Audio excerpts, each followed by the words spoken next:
All right, Kristen. So we got Maxxxine and we have Longlegs this weekend, right? So it's kind of interesting how the state of horror has evolved, honestly, especially given like the post-COVID everything. Like we were really getting shaped up with obviously, with Blumhouse kind of setting the tone, and then A24 kind of came in and took over it at the end of the 2010s. Then coming into the 2020s, it's been a little bit of like, okay, like who really are the horror icons now? If anything, Jordan Peele is kind of like, I would say, retreated a little bit, and he's kind of become a little bit more of like the M. Night Shyamalan, where he doesn't necessarily want to get pigeonholed into doing Right. horror necessarily, but and so he's kind of just like focused on just doing these oddball, wacky, weird, original concepts that he wants to do. Will they ever measure up to being as good as Get Out? Probably not, but at the end of the day, I'm just happy to have somebody who is mostly invested in doing their own original ideas. So we have Maxxxine and we have Longlegs. Maxxxine technically opened last weekend, but it was 4th of July. So, we were kind of all busy with our individual 4th of July festivities. So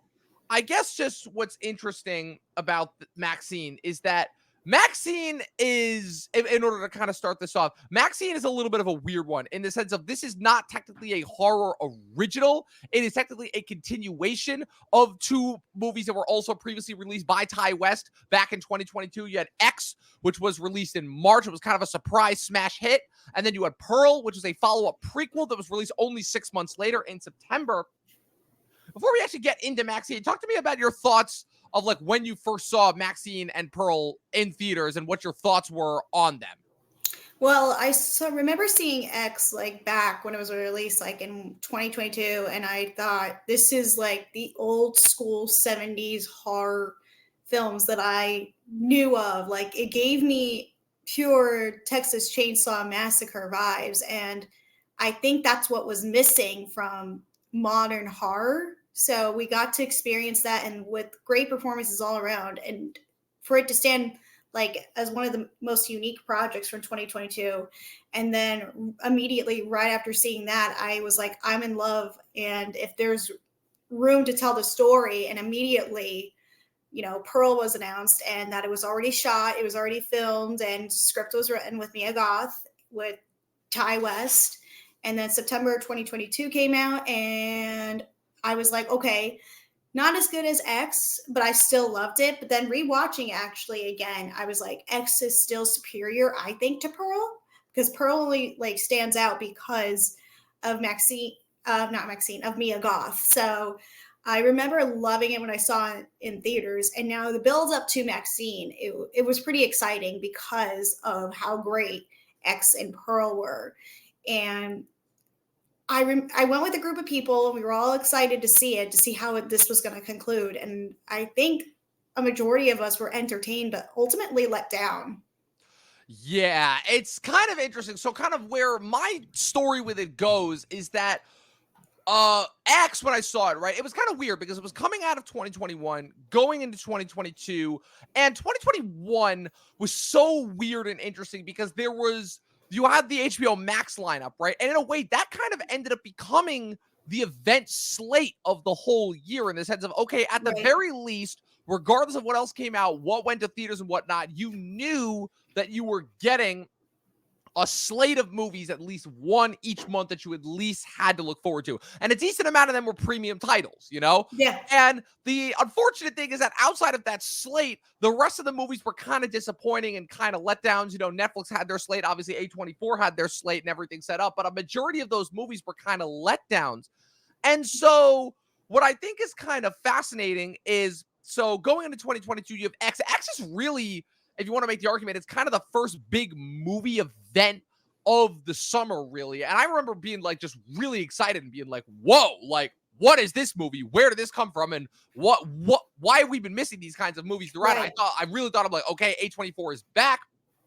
I think I watched it only like 2 weeks before I saw Everything Everywhere All at Once, which obviously won Best Picture that year. Right. And I was officially of the mindset of like, movies are back. Then, of course, the rest of 2022 happened. But what I loved about it so much, besides obviously just the throwback to, like I said, the grindhouse exploitation era horror movies, is that I'm like, oh, this is like, feels like a film. This doesn't feel like a movie. Like, this feels like it was shot on analog film. It feels dirty. It feels gritty. It feels like, kind of grimy in a weird way. Like I was saying earlier, it was like that old school feel of like the 70s horror films. Right. But even more than that, I thought what was even better is kind of how it was kind of a flip on the scenario, right? Because going into it, right, the setup for that movie is that you have these six people that are going on to shoot this like mini indie movie, you know, this grindhouse exploitation Not just any indie film, let's just put it out there. shoot a porno, an X movie on this farm run by these two old people, and you're thinking like, okay, this is a classic formula. I've seen this before. These old people are gonna come in, and they're gonna be like, oh man, these kids are up to no good, you know, making their dirty movies and such. And there's a heavy religious overtone, and then the twist at the end is like, no, it has nothing to do with that. It's just Yeah. the crazy old woman, also played by Mia Goth, an old woman makeup, is just super jealous of them currently, and like is angry that like, oh, why do they get to be young and pretty and I'm not? And if anything, Mhm. I would say that like that movie is kind of as good as it was and is like kind of fully fleshed out.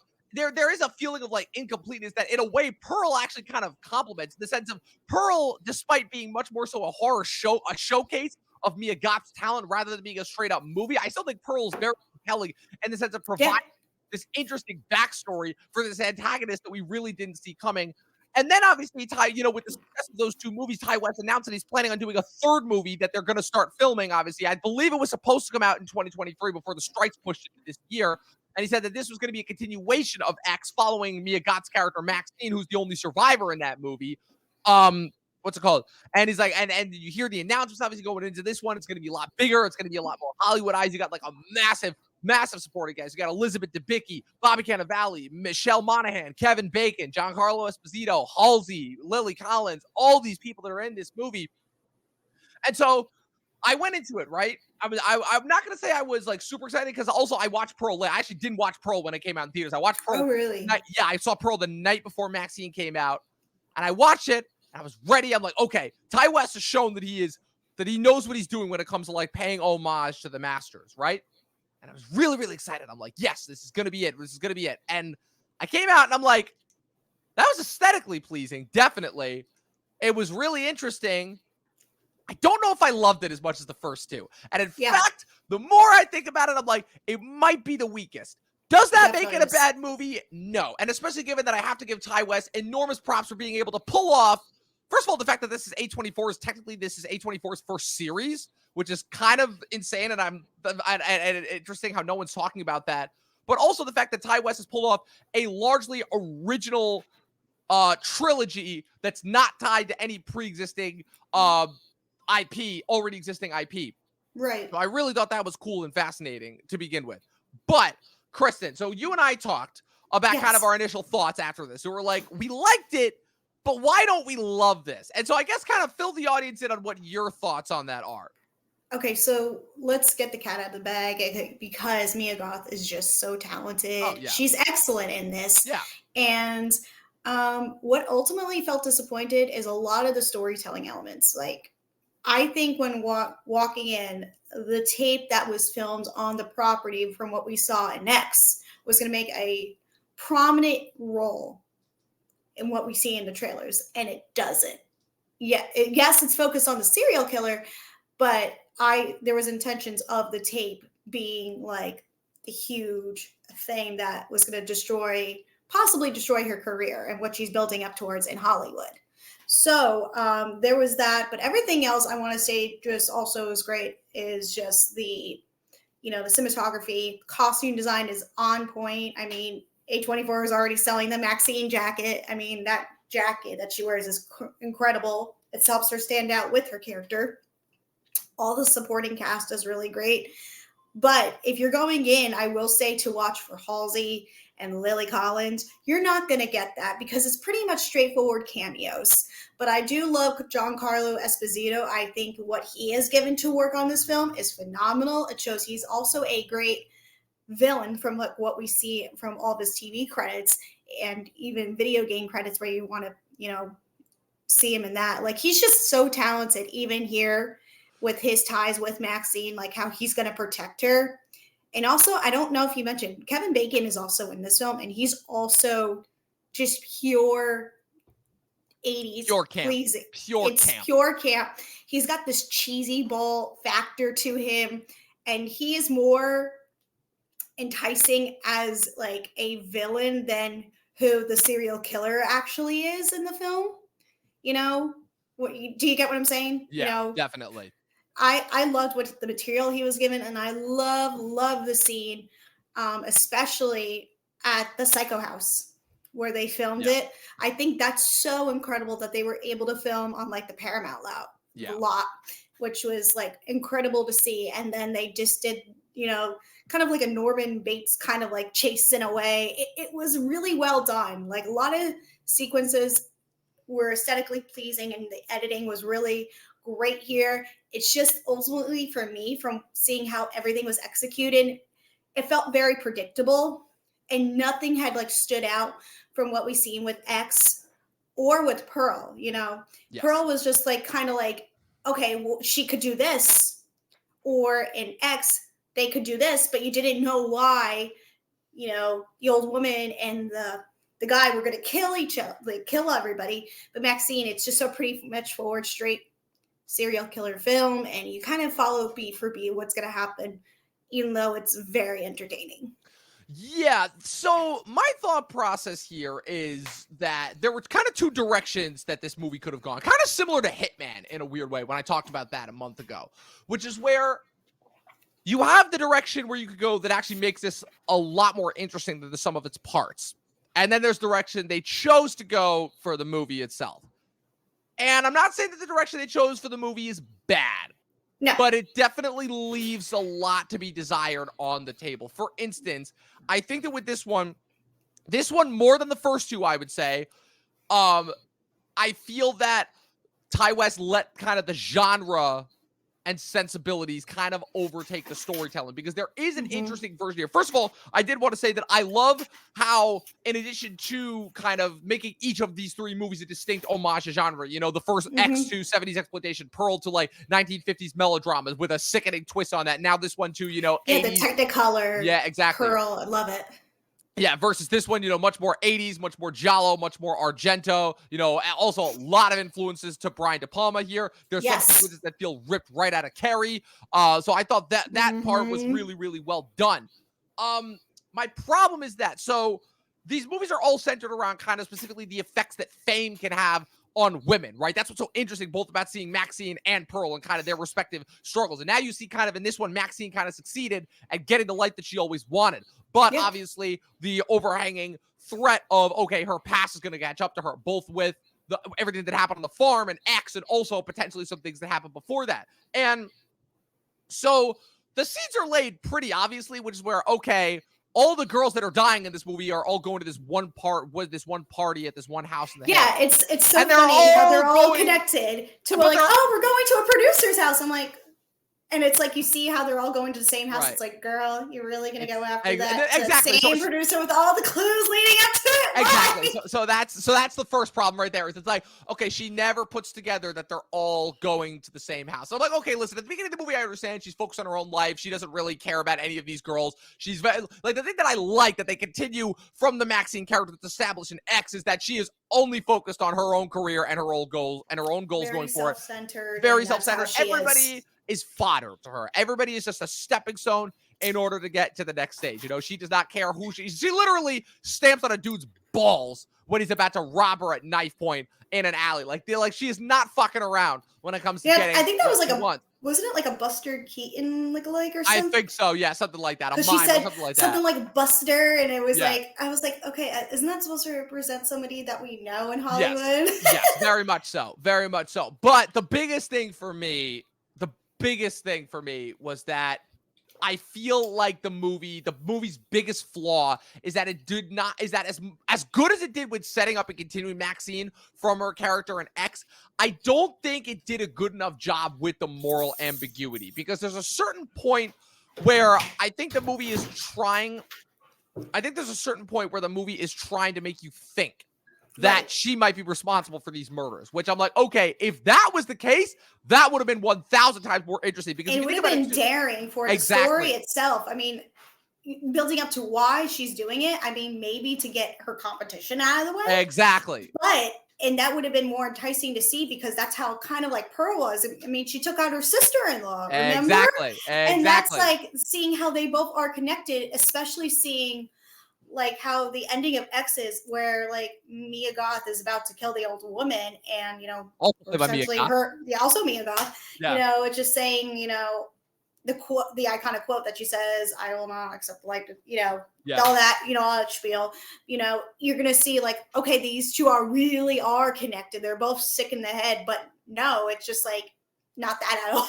Exactly. Not that at all, which leads us, unfortunately, to the ending. Like I said, there and the other annoying thing too is when you really think about it too, even before you get to the ending and the dude who's actually responsible for all the murders in the movie, it kind of makes Kevin Bacon's character irrelevant if you think about it. So he's literally just there to take up and waste time, because I'm like, okay, think about it, right? If in the world where Maxxxine is not necessarily responsible, but could be being set up for the murders, that makes Kevin Bacon a much more important and instrumental character, because if he's going around following her, he could be the one like kind of courting these girls and setting them up and everything and sending them up to the mansion, and then he's following around and framing her, and that makes him. But as he stands in the movie, okay, she rejects him and smashes his car. He gets mad at her and chases her around a set. And then her and Giancarlo Esposito, who plays her agent in the movie, just entrap him and crush him. And that's it. And then the next thing, it's like, oh, okay, time to go and confront the bad guy.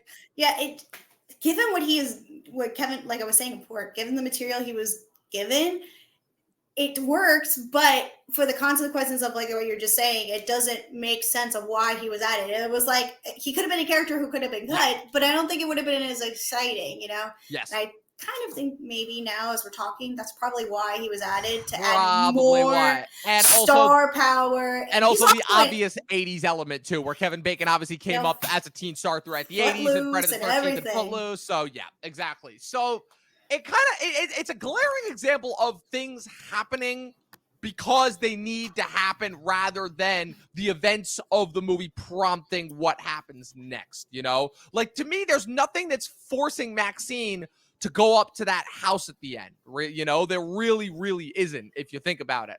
So that leads us to, albeit a very entertaining, but kind of an out of nowhere third act where, okay, you can make the argument that, the seeds are set up with the tape and everything and with the killer, because obviously, I mean, once you see the killer, they show off too much of the killer's frame too, to be like, okay, that's clearly not Maxxxine, And I think that there were some ways where you could have shot it to make it a little bit more subtle, make it be like, oh, it could be her, Like, because the movie is very clearly at the beginning trying to make you think, oh, she's responsible for these murders. And then the twist ending comes when she goes up to the house, she confronts the perpetrator, and it's a very, very entertaining, over-the-top performance. It feels like a performance out of a completely different decade. Yeah. And it's just her dad, who is a preacher and is part of a cult that's being like trying to, that they're at the whole movie, right? Trying to exploit, saying Hollywood is bad, kind of right. Like that's the irony, right? Well, that's the irony, right? Is the fact that throughout the movie, you have these alt-right, protesters that are protesting against all the Hollywood studios who are being like, oh, Hollywood is bad. Stop, showing all this pornography and all this. Our children. Our children. The same tired, age-old process you've seen. And then she goes up there to confront her, the guy who turns out to be her dad, the killer, who is revealed to have been luring all these women to this house and then trying to put them in this like ritual to renounce Satan and all that. And it's supposed to, and it tries to be like this grand overarching statement on the essence of evil in Hollywood. And then the two cops, portrayed by Bobby Cannavale and Michelle Moynihan, show up. They both get shot and killed in the crossfire, but they kill all the cult members. Maxxxine confronts her dad, blows his head off. That's it. It just ends. And now it's like, okay. So left field on what we were giving, and like just like what you said, it feels like a different film. And that's when I almost really felt like, and I think that's what a majority of people are kind of like coming out of this movie. And I was surprised, like seeing now critics like saying, oh, this is the best like trilogy, yada, yada.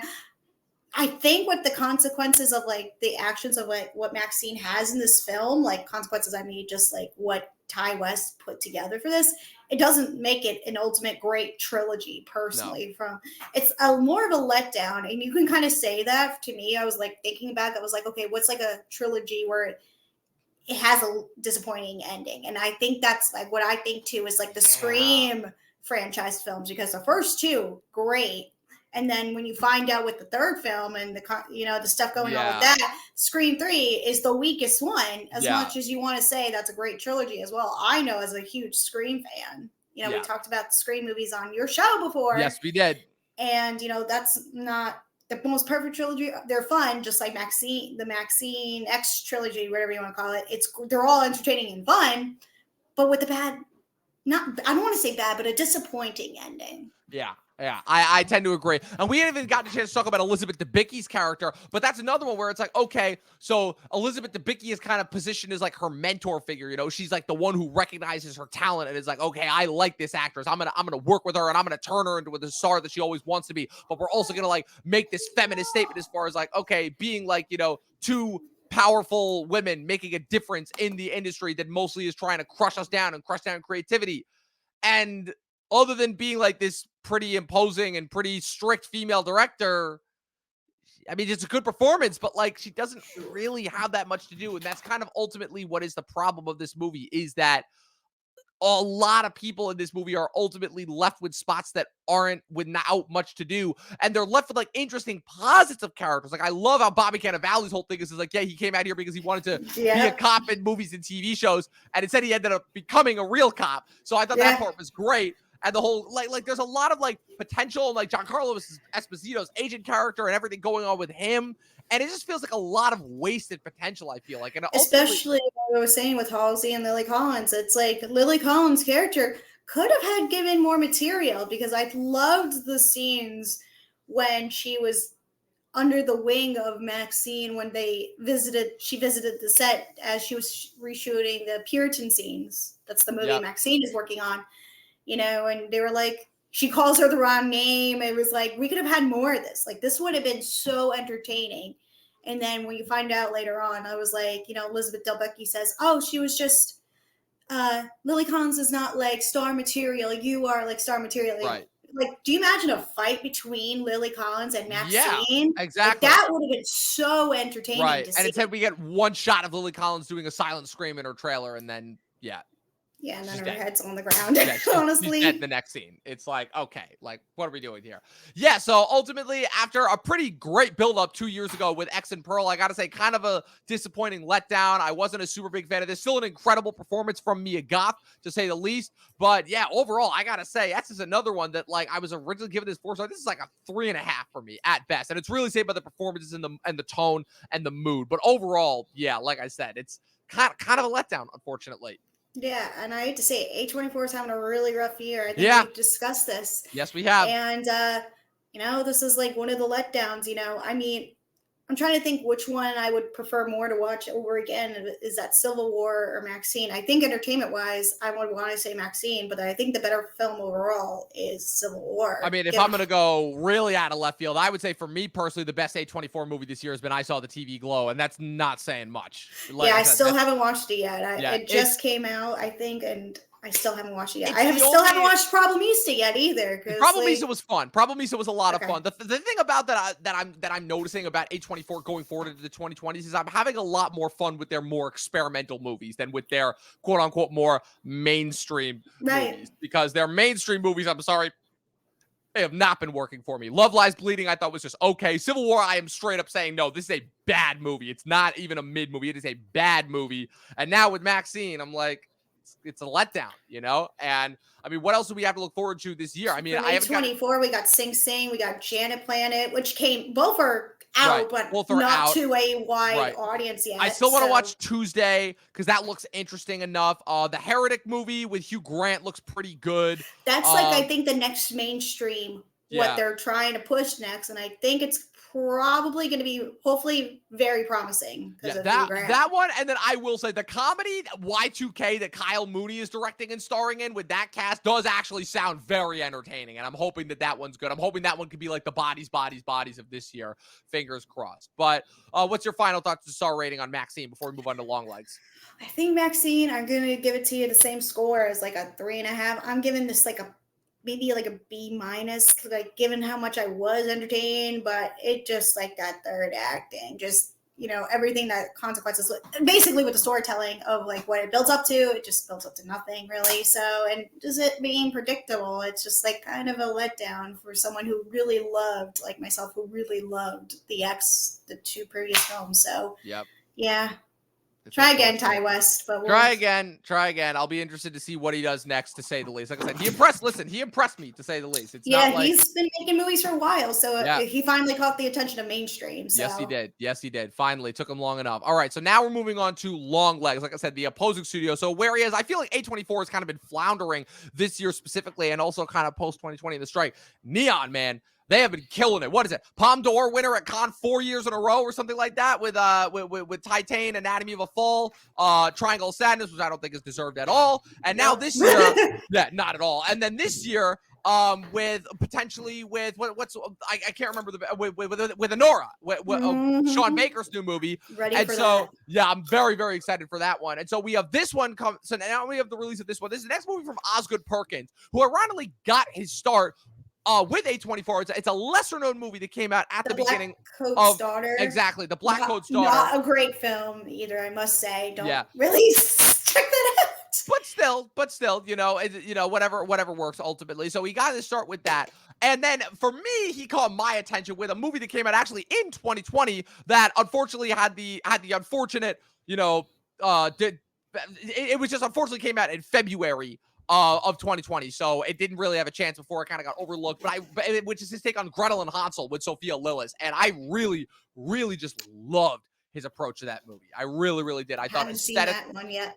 Aesthetically, possibly the best the most aesthetically pleasing movie of 2020, at least that I saw. Like I love the way that he's able to construct and have such a classic feeling vibe, which I really, really love. He's not afraid to just set the camera and have these very wide shots and just let it sit and let just the overwhelming dread kind of come in. And he takes that approach that he took with Gretel and Hansel and he replicates it here in a movie that I basically describe as being Fincher mashed together with Kubrick.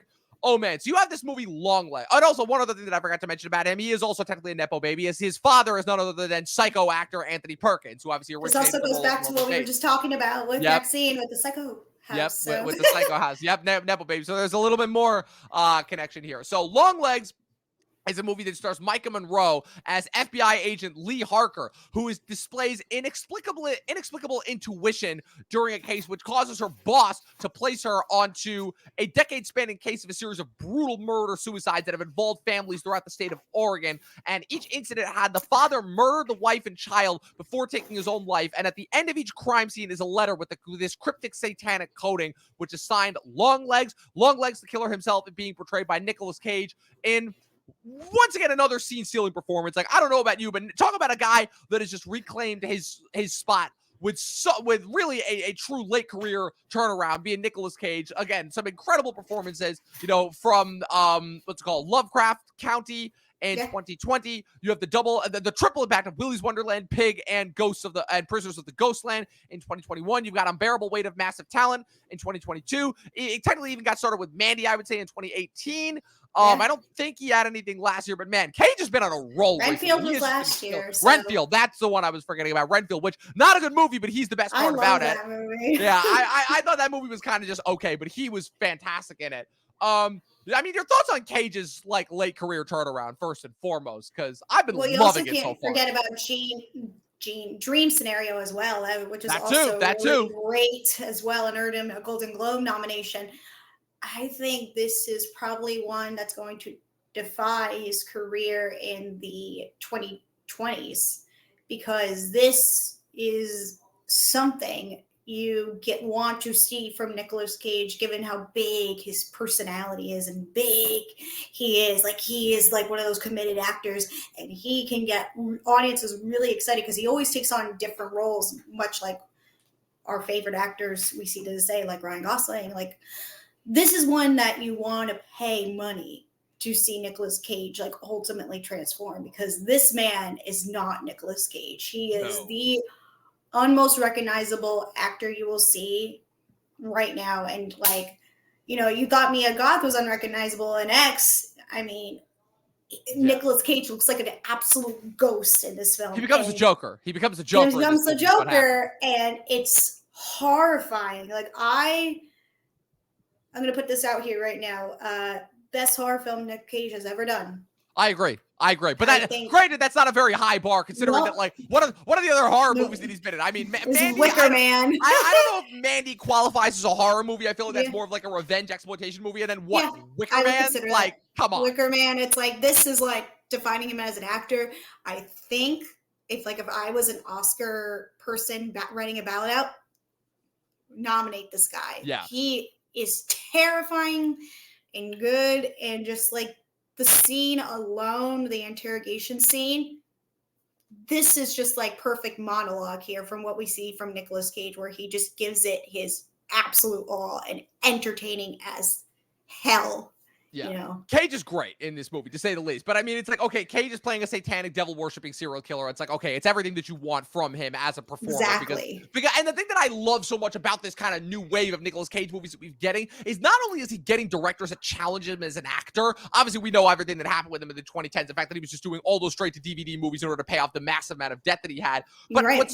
what I think is really interesting and unique is, in a way, the memification that kind of happened with him in the 2010s kind of helped him, because since that seems to be the driving force of what, you know, makes that what causes Hollywood executives to make the decisions that they do in terms of greenlighting the original projects that they do. Mm-hmm. What it allows is it allows somebody who may have been overlooked after having kind of, I would say, 2 decades of like some pretty big misses to finally be like, oh no, this dude does have some talent. He just hasn't been being utilized in the right way. And with these recent string of movies that we've seen is we finally see him being utilized in the right way. They're like, yeah he loves to play insane and over the top. He loves so let him be insane and over the top. Exactly. And that's exactly what he gets. And what's even better about this instance specifically, even more, is all those other movies that I said before, he's the lead of.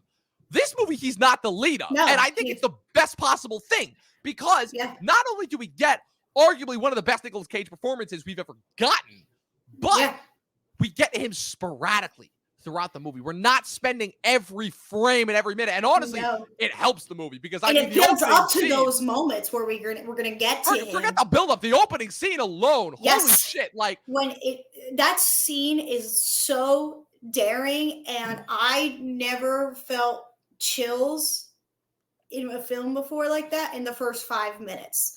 Like what Oz did, like with the opening, what scene with, you know, it's revealed, you know, it's Maika Monroe's, you know, self, and then, you know, the mother, and, you know, I'm not sure if I'm spoiling.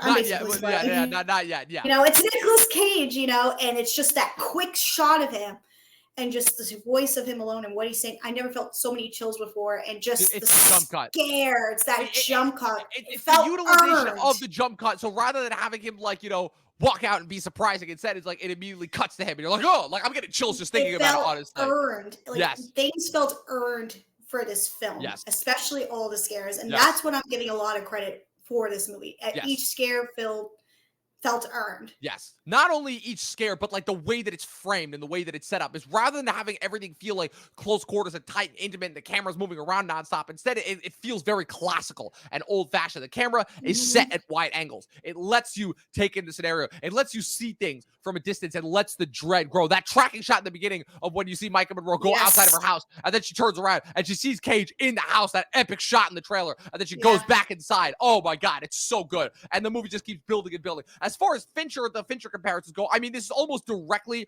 a riff on Seven. I would say, like, I watched Seven recently. It's very, very similar plot base. With what, and I do like Maika Monroe's character. I love her as kind of the whole fish out of water instance. I also love the what's it called, not only Seven but also the Mindhunter comparisons, where it's like, you know, you have the younger wet behind the ears agent who like displays some really, really intuitive abilities that gets paired up with the older mentor figure in order to investigate this decades-long serial killer, and kind of goes down a rabbit hole of, it's like, oh, are they becoming too obsessed with the case? But they even managed to put a little twist on that. I love, it's everything that I love about like these types of movies, you know, serial killer films. Serial killer, investigative. There's also a lot of elements of True Detective in here as well, which I was a big fan of as well. Really, really enjoyed that. I want to mention too, Silence of the Lambs is also getting discussed here because of Micah's character, similar consequences to like Jodie Foster. You know, it's great. You know, I think this is also a great Micah performance, but everyone in the cast here is phenomenal. Yeah, Alicia Witt is not getting enough attention for this because, oh my God, the twist, especially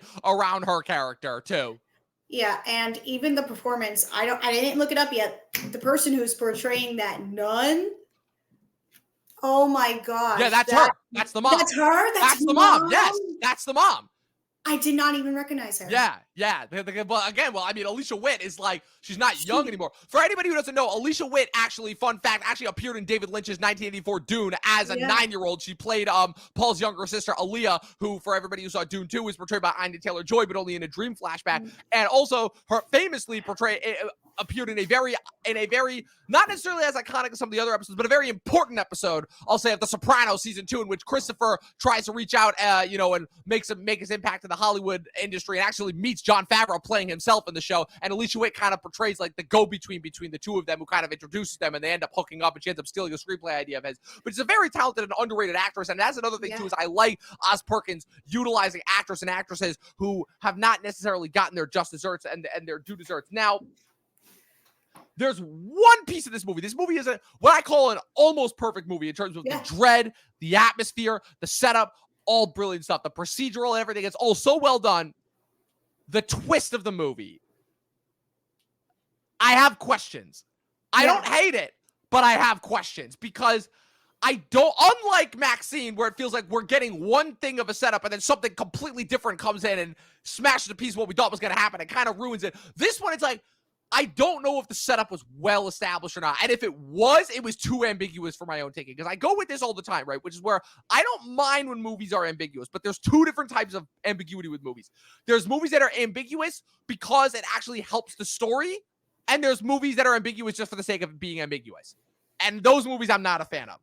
I can't quite figure out which one of them this one was. Right. Because, so the whole thing about it is, there's a big rumor, especially after the opening case, in which Maika Monroe witnesses her partner on the scene get shot and then ends up taking down the perp. There's a rumor that she might have psychic abilities.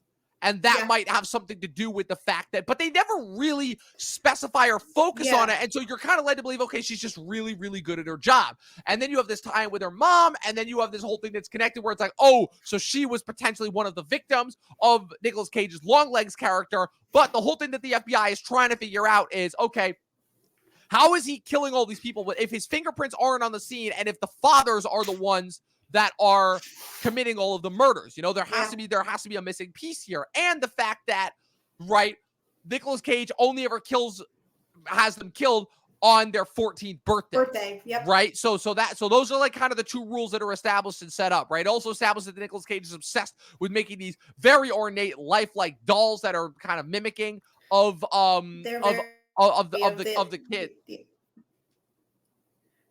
Yeah, of the kids that are killed. So I guess the twist at the end that's revealed is that what's it called? So Maika Monroe's character is revealed to have been one of the potential victims that Nicolas Cage was stalking. That's what leads to the connection of the opening scene. But what's revealed is that her mother, stopped Cage before he was able to proceed. But in exchange for sparing her daughter's life, the mother, portrayed by Alicia Witt, agrees to help Nicolas Cage perpetrate the murders. And the way that she did this is she would bring these dolls, which would have these metal balls in them. They never really explain whether it's supposed to be hypnosis or whether it is supposed to be some actual demonic black magic, and leaves them outside the houses of these families, which would then eventually all drive them insane and cause the cause the murders, essentially. So it was essentially murder. And I just want to clear something up. Yeah. So the nun I'm referring to, the one who's in complete black. Right. Not like I knew it was the mother in the nun outfit. I just want to clarify, like the one in complete black. Those are the dolls that she was dropping off. The ones that Nicolas Cage was carving. That was dressed as the nun? Yes. Like they were looking like a nun? Okay, yes. I just want to make sure I'm clarifying that. I just want to make sure. And I'm glad you are, because I don't know if the movie did a good enough job of explaining that. Like, I feel like for anybody who's not paying very close attention, it might get a little confusing, especially given that, like, when you kind of have the exposition dump at the end where the mom is kind of explaining all of this, right?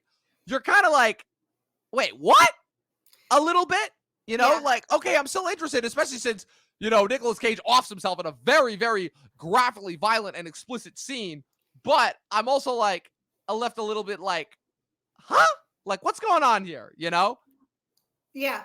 So just clarifying that the mother I knew was dressing up as the nun, but not Sorry, I just wanted to make sure you got actually in the house. That's the thing. And it leads to this very tragic ending, but also is kind of a little bit like, okay, you could have prevented this because you know what you have to do, which is destroy the goddamn doll, you know? Yeah.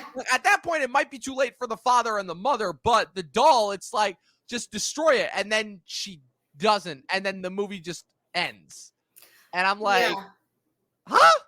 What are we doing here? I was thinking about it when I was walking out of the movie. Does this mean like this thing? Does Maika continue on with this thing? You know, there's a lot to question.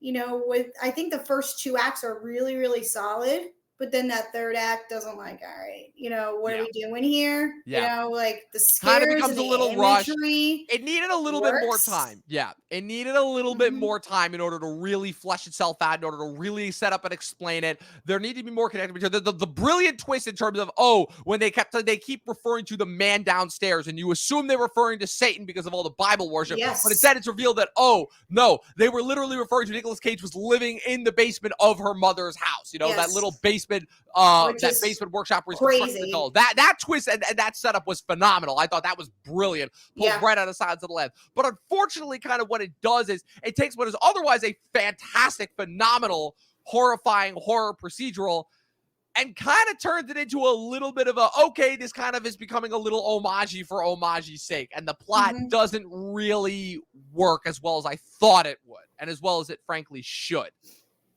No, I agree with that. I do commend how daring it tries to be sometimes, you know, while also paying homage.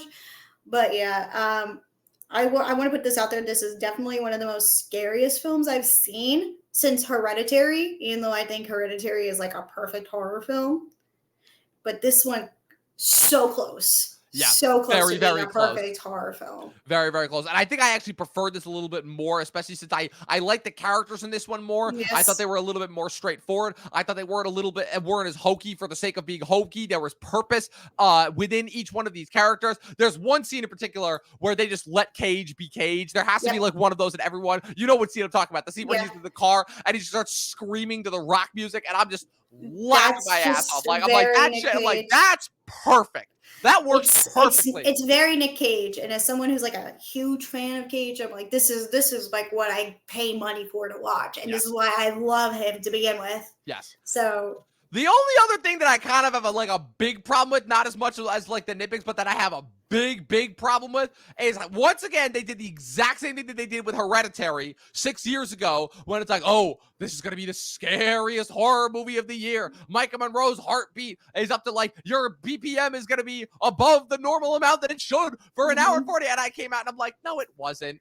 No, it didn't. I mean, it was like in that interrogation scene, but like to continue it throughout the rest of the film, it doesn't do that. Yeah, I'm like, stop with this bullshit, hyping us up into thinking that this is gonna be like, so scary. Yeah. It's not, and you're not gonna fool us with that, you know? No. So yeah, that was kind of my only big problem with that. I'm giving this a 4. I did like it. I liked it a lot, but like I said, it's kind of the confusion that I had with the ending that prevents it from being like that 4.5, 5-star range. Yeah, this film was really close for me for being, like I said, a really great film and a really great thing, you know, for horror. Amazing imagery that builds up to pure terrifying scenes, I will say, that are just like, if you really enjoyed Hereditary and love a good scare, then you'll probably really enjoy Longlegs. But with the execution in the end, it doesn't like feel as earned. But don't get me wrong, very entertaining, just like I was about Maxxxine. However, this is the better film that we're talking about today. So yeah, I agree with that. Like a 4-star rating, like a B plus on like my scale, because I really did enjoy the time and I was happy I saw it. I wasn't going to see this because of just everything like that's been coming out recently.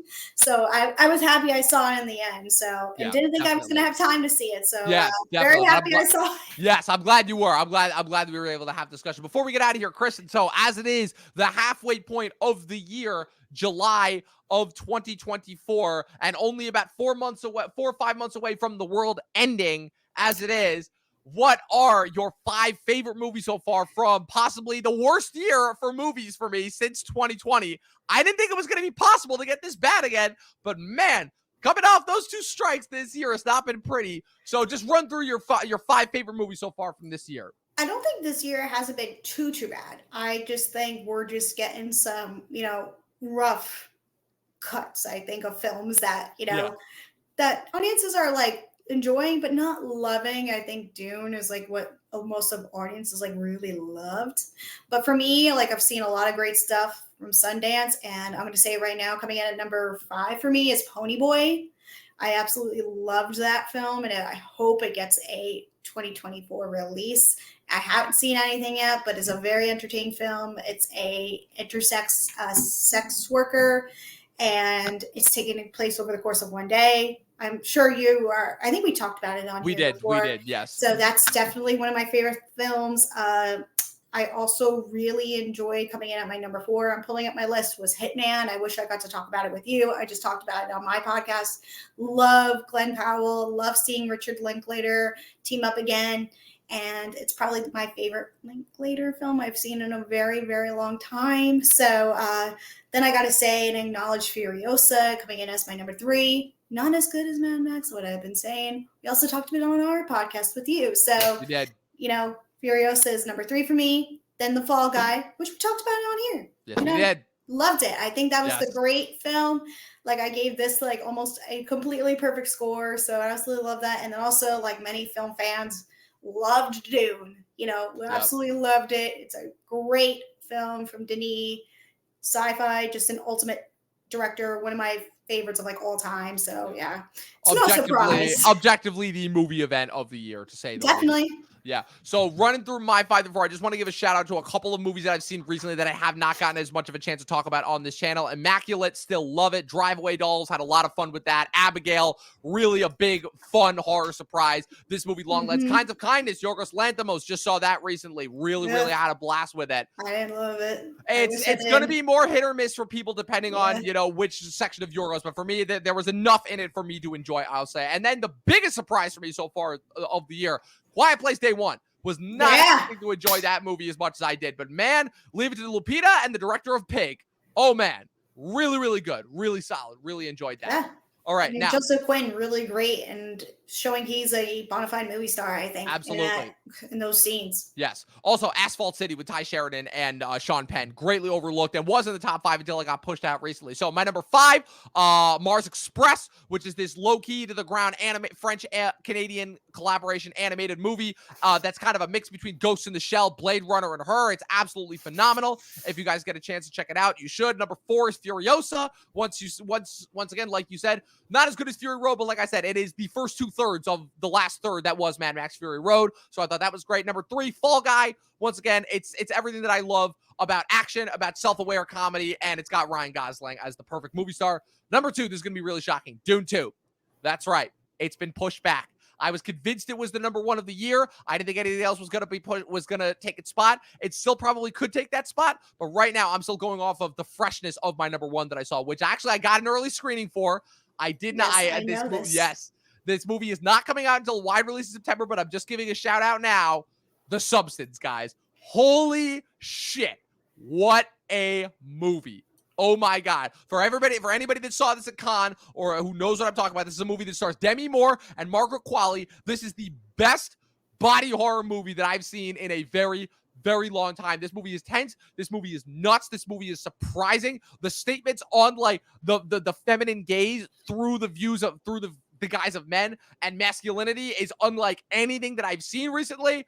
Absolutely. The performances are so great and so over the top. The makeup job in this is incredible. Love this movie. From start to finish, I have not been as locked in and engaged with a movie as I have been since this movie. So I'm definitely very excited to see that. Check this out when you guys get a chance. You are not going to want to miss. This September is low-key shaping up to be pretty awesome. You got My Old Ass, you got Megalopolis, you got Speak No Evil, you got a couple big TV shows coming back. Beetlejuice is that month. September, low-key, low-key turn it into a power month. So yeah, I'm looking forward hoping to for it. a promising fall. So. Hoping for a promising fall. Like I said, the trailers that we've gotten so far have not been disappointing, which I'm very, very excited for. So with that being said, Kristen, thank you once again for joining me for another podcast episode. Where can the good people follow you on the interwebs? The good people can follow me at Miss Filmingo on Instagram, K Filmingo on X, Twitter, whatever you want to call it. I am also the co-host of the M&K Productions podcast with one of my best friends, Mac. So shout out to Mac.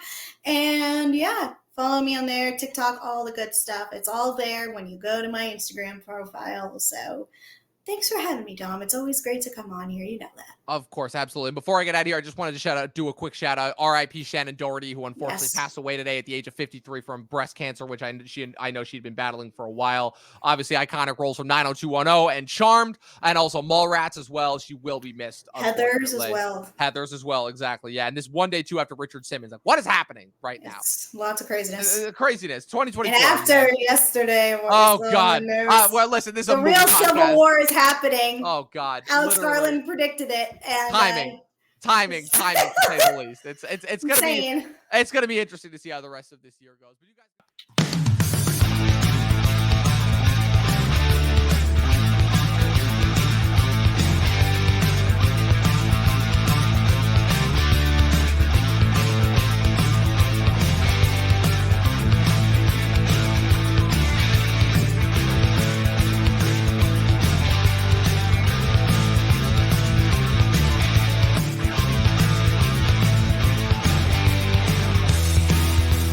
You need me to save you.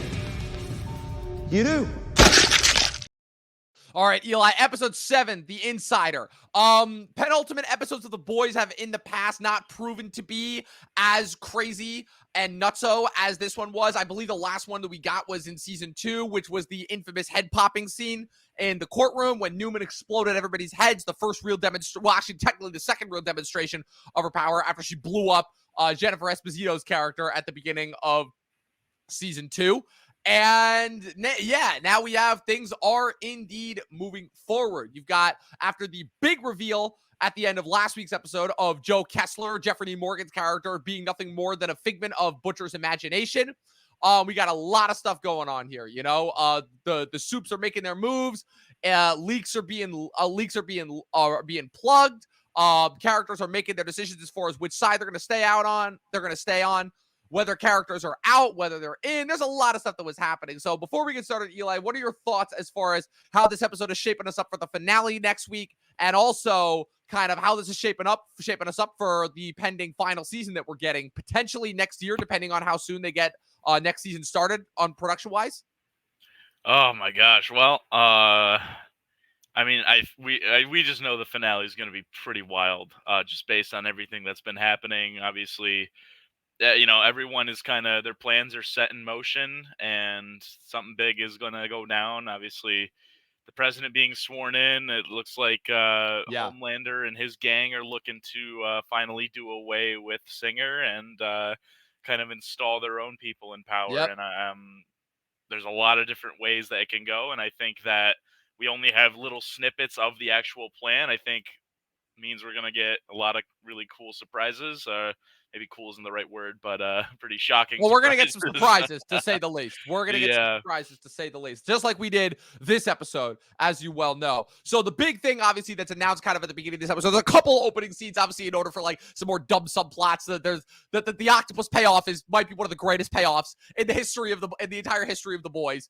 But and also, like I said, we have a quick opening showing their latest attempt to pigeonhole Ryan into Vought hellscape, that being a Sesame Street-esque Christmas special with puppets trying to get people to inform on their neighbors. You know, once again, more sides of The Boys, not so subtle maneuvers, and finally showing that Ryan is starting to become fed up with everything. But the big thing that happens here. So two major things, obviously. Butcher frees Frenchie in order to help Samir, who was revealed to be alive at the end of last episode, or rather during last episode, I should say, in order to help Samir figure out the virus, because as Samir told them, they want a virus that can kill Homelander, but not one that's going to wipe out the entire of the global populace. And he actually pulls a rather uncharacteristic Butcher move by telling the boys about the virus as well. And the fact that he doesn't, at the end of the day, want to unleash a global pandemic that will wipe out every soup, despite the urgings of Kessler, who is now, now we see Kessler in the scenes with the boys, kind of like, yelling at Butcher, kind of similar to what we saw in Mr. Robot, when Mr. Robot himself was revealed to be a figment of Elliot's imagination. And also, the other big thing that they discover, is that there's a potential sharpshooter that's out there, and they decide to investigate it, and eventually it is revealed that the soup's next stage in their plan is to assassinate presidential candidate Robert Singer on the aptly named title of January 6th. Not at all subtle there. So before we get into some of the nitty gritty, what do you think of just like the setup there, as far as kind of what setting up for what happens in the episode? Oh, I think the setup is great. I mean, obviously, there's a lot at stake here in terms of what could go wrong and what could mean for the future of the world as a whole, not just our characters here.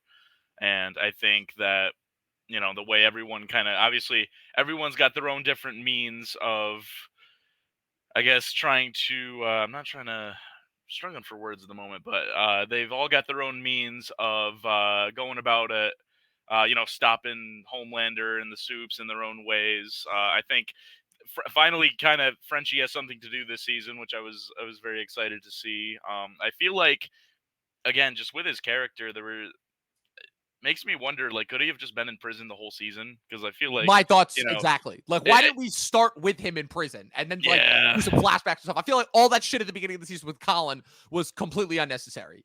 yeah. I mean, because I really liked the emotional connection that he had with Kimiko this episode. I think we both they both had some emotion like fleshed out. We typically don't see it from them, and I was pretty happy to see it. And obviously, I think Frenchie's the whole plot line with him and his internal struggles is at least kind of starting to mean something, which I'm glad. I had faith that it was going to somehow tie in, but it's nice to finally see my hopes, I guess, come to fruition. But no, honestly, I think in terms of standouts this episode, I probably want to say A Train. Yep, A Train continues to impress. Like I said, we're gonna get to all those guys, but what's it called? A couple big things first. I mean, first of all, Sister Sage, like. So yeah. So we talked about it last episode after the whole firecracker kind of bringing Homelander under control. Like I said, the push-pull tug of war of Homelander being manipulated by different feminine figures seems to have won out again, as he has once again chosen the white-skinned, all-American girl who's gonna literally suck up to him in more ways than one, Yeah. over the woman who he purposefully sought out in order to point him in the right direction. What did you think of the decision making around Sage, especially once A Train is revealed in this episode as the mole, and how Sage kind of talks her way out of it ultimately? Because that was very uncharacteristic after we saw Homelander literally rip Web Weaver apart after Firecracker just nails him as the path. I think great idea to reveal it just right at the end of this episode, because obviously the boys were like, they were pretty close to finding, this shooter. They're close to unraveling the plan. Oh no, this is all, incorrect information that Sage just wanted them to know. Right. So now that it's like, oh boy, it's not spelling good things for what's to come in next episode for our protagonists here. Yeah, definitely not. Definitely not. Now, okay, next big thing. A Train and Mother's Milk. Like I said, these two are slowly becoming the power couple of this season. I'm really thinking. I really like where both of their individual journeys have taken them, kind of their bonding experience that they've had this season, and also kind of how they've like influenced each other. Because you kind of saw in this episode, A Train started to turn some of Mother's Milk's messaging back onto him ultimately, kind of getting him, motivating him to stick with the team after Mother's Milk almost quits. And Mother's Milk does bring up some good points, which is where he's like, oh yeah, for sure. He's like, yeah, I passed out on the job. I'm not cut out to be able to do this, to the point where he's literally willing to give the position back to Butcher just so that he can, despite the fact that Butcher is literally coughing and vomiting and can barely stand because of the tumor growing in his brain. Not to mention the fact now being haunted by a ghostly Jeffrey Dean Morgan. Like, wow, that things are bad when MM is willing to give it back. What did you think of A Train and kind of the words that he gave to Marvin? And do you think it was justified? Oh, I thought it was great. I thought that was probably in my opinion, I think that was my favorite scene of the whole episode. I'm not sure if that's what you feel, but just the because we see these two characters that are at such a crossroads, and I think it really shows how much development they've both gone through, right? I mean, could you imagine season 1 A Train giving this pep talk to Absolutely not. literally anyone, right? About just like, Absolutely no, not. we need to do the right thing because I mean, he was part of the problem in season 1, right? Yeah, Like, and big. He was the. He was know, the. One could argue he was the inciting incident of season 1. yeah, exactly. Like, you could argue so many things wouldn't have been happening right now if it weren't because of his recklessness, right? And Exactly. I just think it shows how far that A Train has come in terms of his redemption and just his arc as a whole. And, kind of giving that pep talk to, always the the character who was always so positive and always the one giving the pep talks to other people. And now the burden is finally really just gotten to him. And he, the fact that A Train is now the one kind of being that uplifting spirit to him, I think is like really poetic. And just, I think it's a really beautiful full circle moment. It really is, especially when you consider, obviously, the fact of Mother's Milk's, the repercussions of his actions finally coming back on it. But what I really like in particular is, like, Mother's Milk finally having some self-awareness about, like, the level of tragedy that character has suffered. I don't think that's talked about enough, given that, like, the rest of his family was killed by Soldier Boy.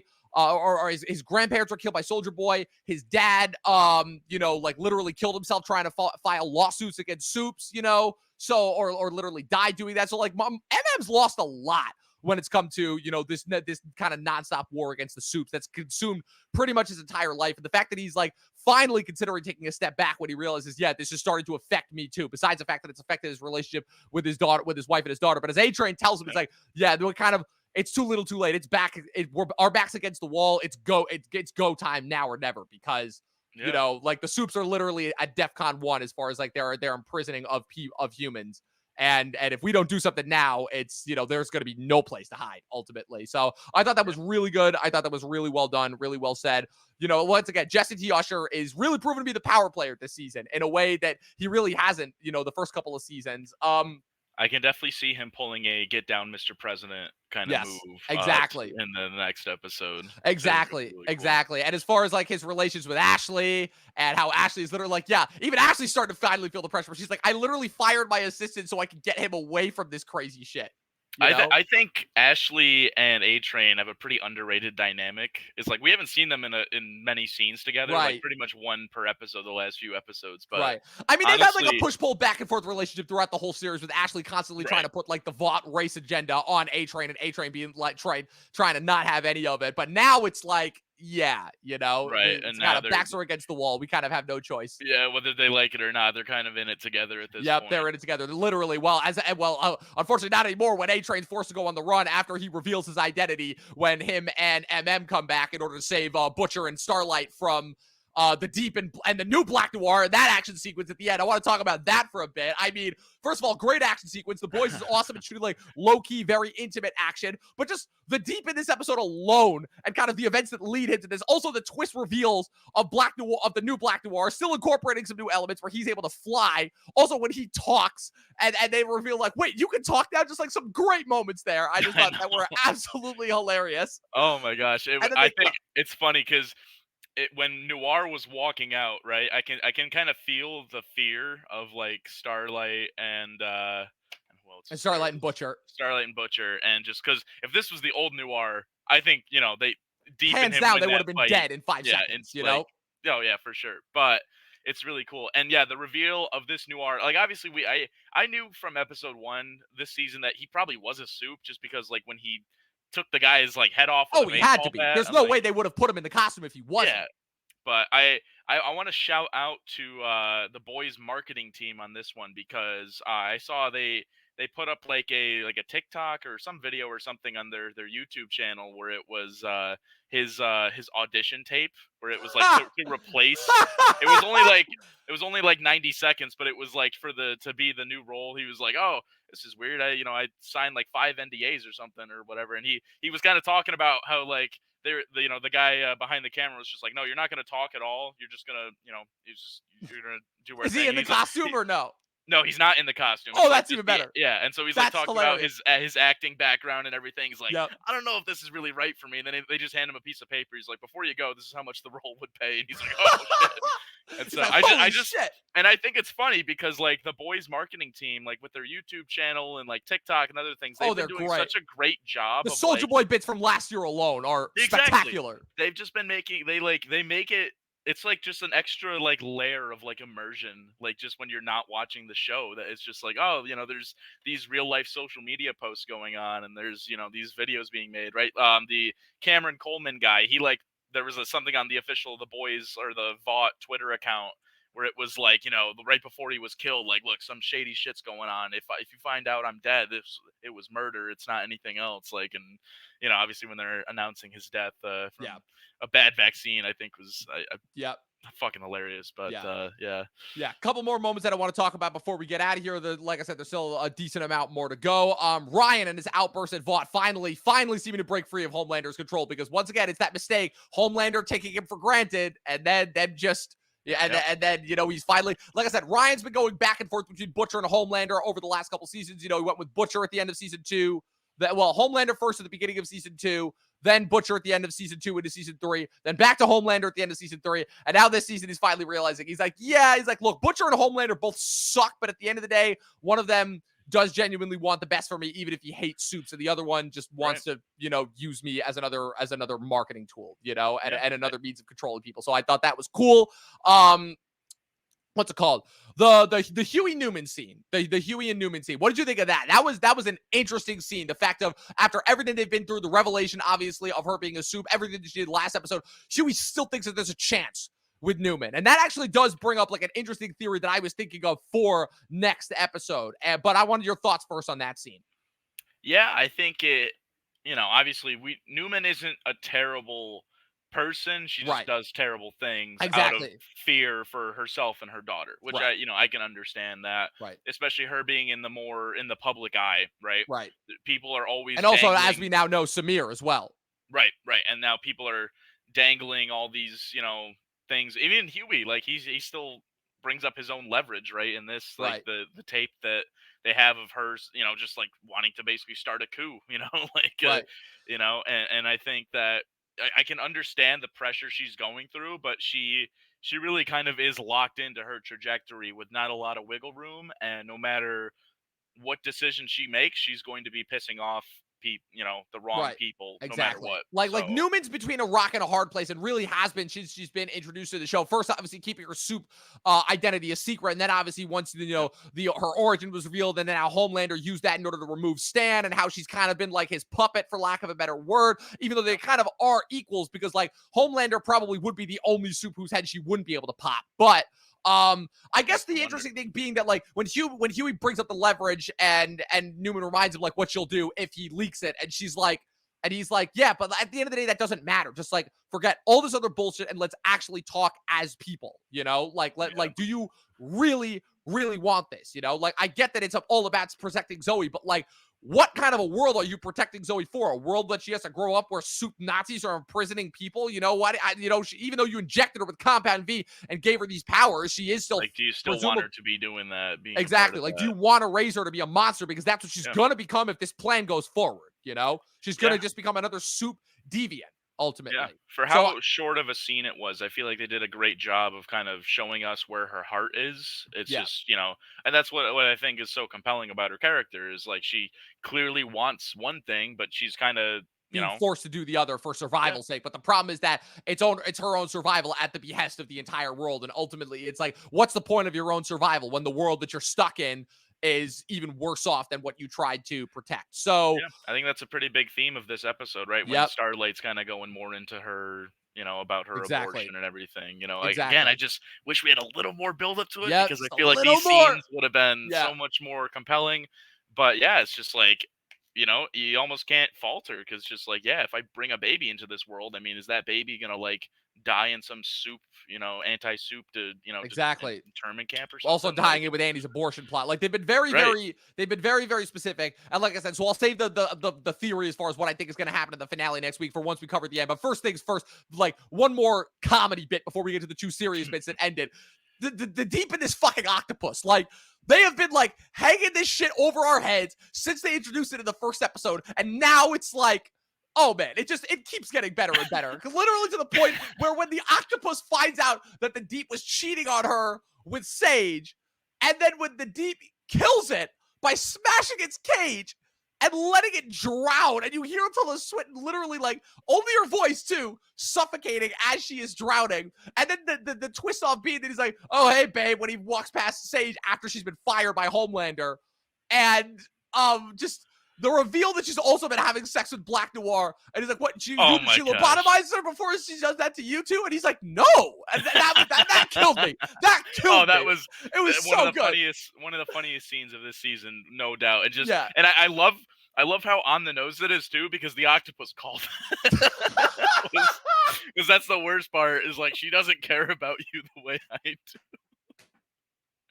And that's what is just so funny to me. Every time I think the show has run out of ways to embarrass the deep. Every single time they manage to come up with a new one. And I love it. I love it so much. It's perfect. It's so perfect. Oh man. Yeah. There's just and that low key top three written couple in the whole show. Easily. I'll die on that hill. Easily. All right. So first things first, like I said, so the reveal of the shape-shifting soup ultimately, and how that affects the plot at the end.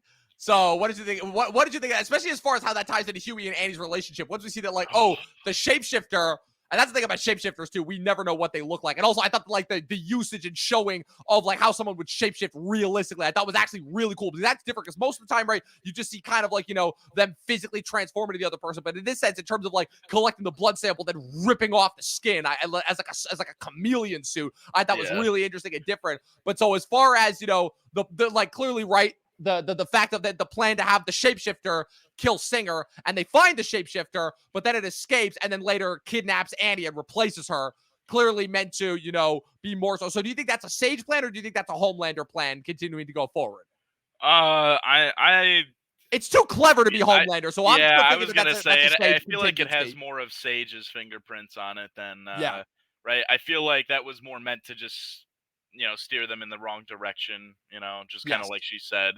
And I want to also include the fact that I just love how the show keeps finding ways to like subvert like superpowers, right? Or make them a lot more like gritty and like less fun to have, because obviously they're not glorifying superheroes in any way. I mean, quite the opposite. Right? Literally the opposite. I just think the idea of having to like disgustingly like rip off your own skin in order to like change into another like, I find that so creative, and just the ways they like kind of, I don't know what the word is, but make all these other superheroes seem worse, or like having their powers, like the Deep having actual gills, and and you see that once again used against him in the battle sequence. And the web slinger guy, how he just literally like poops out web like a spider. I'm pretty sure that's the reason why Homelander rips him apart. It has nothing to do with the fact that he was the leak or wasn't the leak. Just Homelander just got sick of him spewing web nonstop.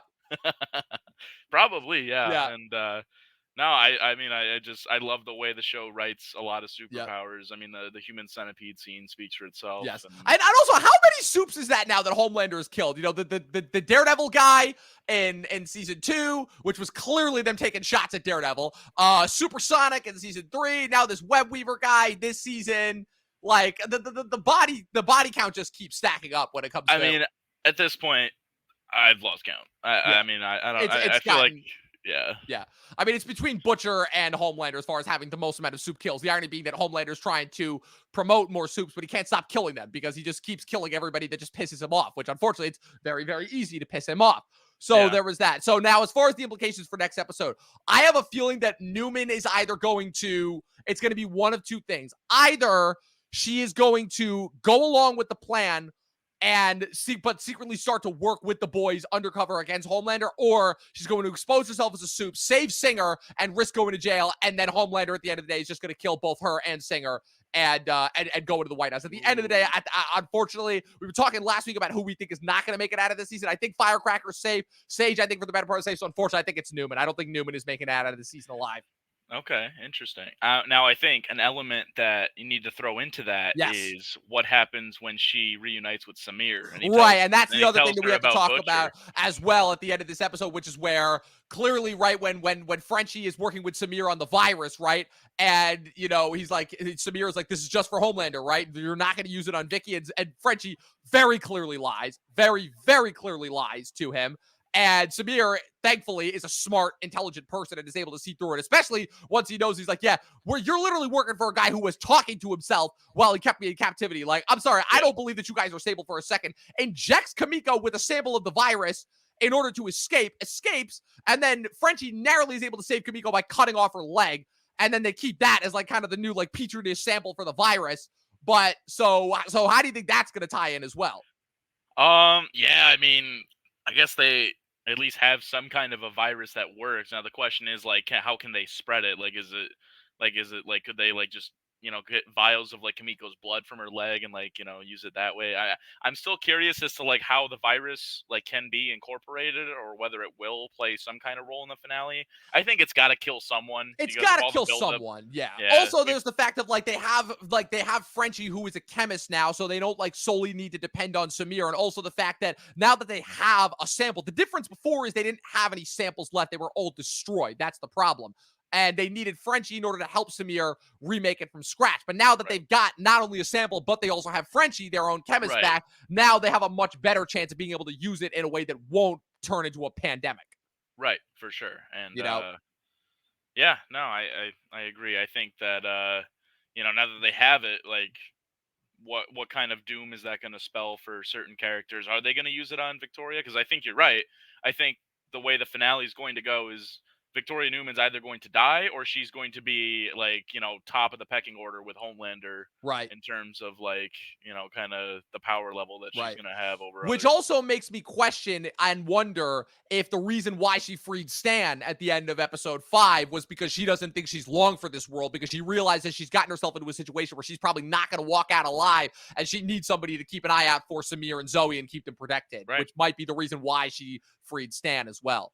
I agree. I definitely agree. I'm curious to see how going into the finale, Newman, obviously A-Train. I know A-Train, we've been talking about A-Train all season. I feel like he definitely is the standout. Especially now, right? But especially now that he's on the run too. Yeah, Newman, A-Train, pun intended.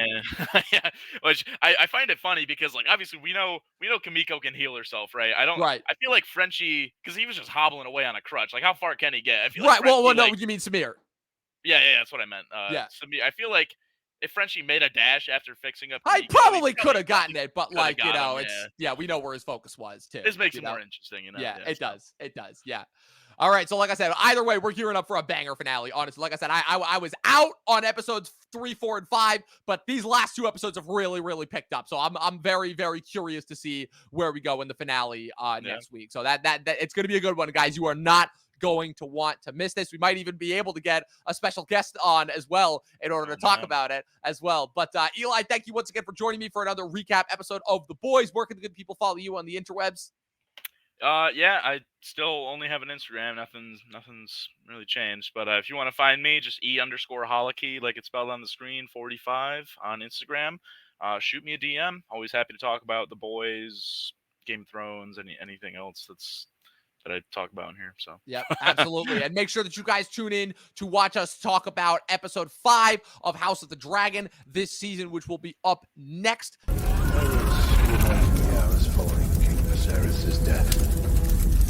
My brother was a slave to his omens and portents.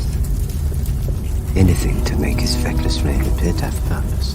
What are we going to do about it? Did you really think that you could just fly about the realm trying to steal my brother's throne? Beasts make us kings. Dragons did. All right, Eli, episode 5 of season 2 entitled Region. We actually got the title a little early, which is rather nice. So the big thing about this episode, right? Fallout. Not the show Fallout, just Fallout. We got Rook's Rest last episode. That's a big event. That's a big event in the beginning of the Dance Dragons, right? Following Blood and Cheese, following Duel of the Twins. That's our first big battle sequence, right? And it's a decisive one too, right? The Blacks lose Rhaenys and Melees, who are two of their biggest and best fighters. So they are at a heavy disadvantage right now. Damon is in the Riverlands. They have no clue what's going on with him at all. Rhaenyra is really struggling to figure out what to do next. Everybody else seems to be on their own agenda right now. But the big thing that is established with this episode, first and foremost, from the get-go, is like, okay, we see the fallout of Rook's Rest across everything. And Game of Thrones, in its origin, was really known for doing that really well, specifically with its final episodes, right? The final episodes, which were usually where you saw the fallout effect from the penultimate episodes after such iconic events like Blackwater, like Reigns of Castamere, like Watchers on the Wall. Game of Thrones was really well known for that, and House of the Dragons is continuing that, but now with episode 5 as opposed to like the final episode. So knowing that we have 3 episodes left, I mean, the fallout from Rook's Rest, I was like 18 different characters that we're following. Corlys, the opening scene of this episode, Corlys is mourning. Cole and Gwen Hightower return to King's Landing. They're dragging Meleese's head on the tower. You know, you see Hugh Hammer reacting to it. You see everybody reacting to it. Aegon's charred to a crisp, being placed on his bed. Like, but even though it seems like the Greens are at an advantage right now, I don't know if any one side is benefiting right now after what happened at Rook's Rest. So just give me your thoughts on that first and foremost. Yeah, no, absolutely. It's funny. I think, we don't know what's going on with Daemon, or the Blacks don't know what's going on with Daemon. I don't think Daemon knows what's going on. Nobody knows what's going on with Daemon, least of all himself. Yeah, and but in all seriousness, no, for sure.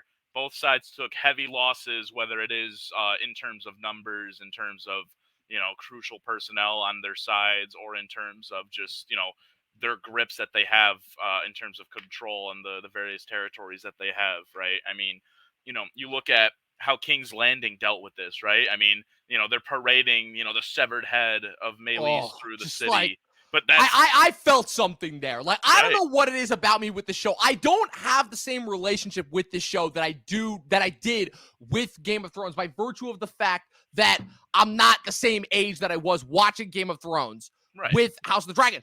But at the same time, like, man, I love these dragons. I love these dragons so much. And like seeing the head of Meleese, one of the most majestic and powerful and important dragons in the dance, and then just that head being paraded around. To me, it was the equivalent of Robb Stark after the Red Wedding. That's what that was to me. Yeah, I mean, honestly, I thought it was a great scene. I think it really captured, for such like I feel like the first opening 10-15 minutes of this episode, there's just really this felt like aura of just silence, and everybody kind of is Exactly. seeing Like, it, and they're like, this is wrong. This 100%. is wrong. Like, you felt the weight of just everything that happened last episode in terms of the sheer loss, with everything. Even Kristen Cole, that smug look was kind of wiped off his face for a little bit, and just Even he's oh like, my gosh, even he's like, are we doing the right thing here? Like, well, Yeah. what's going on here?